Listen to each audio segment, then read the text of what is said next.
എന്നിട്ട് കലിതീരാന്ന രാക്ഷസമൂഹം ബെഞ്ചമിൻ നെതന്യാഹുവിന്റെ പൂർവികന്മാരുണ്ട്. അബൂജഹലും അടക്കമുള്ള ആയിരക്കണക്കിന് നെതന്യാഹു എന്ന രാക്ഷസ പിശാചിന്റെ ഗസയിലെ പിഞ്ചുമക്കളുടെ കണ്ണീര് കണ്ട് കൈകൊട്ടിച്ചതയ്ക്കുന്ന നെതന്യാഹുവിനോട് ചരിത്രം ഒരിക്കലും കണക്ക് ചോദിക്കാതെ കടന്നു പോയിട്ടില്ല. കംബോഡിയയുടെ പോൾപോട്ടിനെ പോലെ പാർലമെന്റിൽ നിന്ന് ഇറങ്ങുന്ന വഴിയിൽ ആളുകൾ കല്ലെറിഞ്ഞു കൊന്ന ചെഷസ്ക്യൂവിനെ പോലെ ഏകാധിപതികളുടെ പതനം ആസന്നമായി കാലമടയാളപ്പെടുത്തിയിട്ടുണ്ട്. അവരുടെ അംഗക്കലി തീരാതെ മൂർച്ചയുള്ള ഇരുമ്പിന്റെ ചീർപ്പ് കൊണ്ടുവന്ന് രണ്ടായി വിഭജിക്കപ്പെട്ടവരുടെ ശരീരത്തിൽ നിന്ന് മാംസവും എല്ലും രണ്ടായി മാറ്റിയെടുത്തിട്ട് ഉന്മാദ നൃത്തം നടത്തിയിട്ടുണ്ട് ഹബ്ബാബേ. പക്ഷേ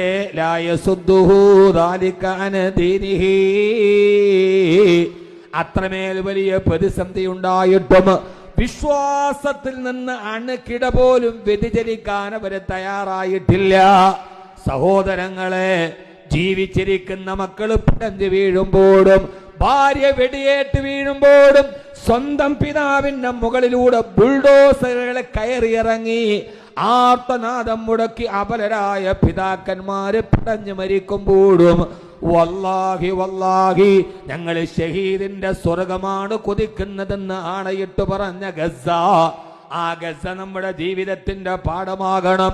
ഹിജ്റയില്ലാത്ത ഗസ, പലായനമില്ലാത്ത ഗസ.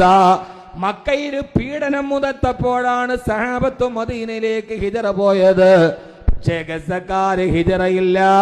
ആ ഹിജ്റയില്ലാത്ത ഗസ, മറുഭാഗത്ത് നിൽക്കുന്ന ഇസ്രയേലി ഭീകരന്മാർ ട്രിപ്പിൾ പൗരത്വമുണ്ടാക്കി യുദ്ധത്തിന്റെ വെടിയൊച്ച കേൾക്കുമ്പോ ആ യൂറോപ്യൻ രാഷ്ട്രങ്ങളിലേക്ക് വിനോദത്തിന് പോകുന്ന ഇസ്രയേലി ഭീരുക്കന്മാരെ പോലെയല്ല, പാരായണം ചെയ്യാതെ പിറന്ന മണ്ണിലെ കാലുറപ്പിച്ചു നിന്ന് അവസാനത്തെ ശ്വാസം വരെ പിടയുന്ന ഗസ.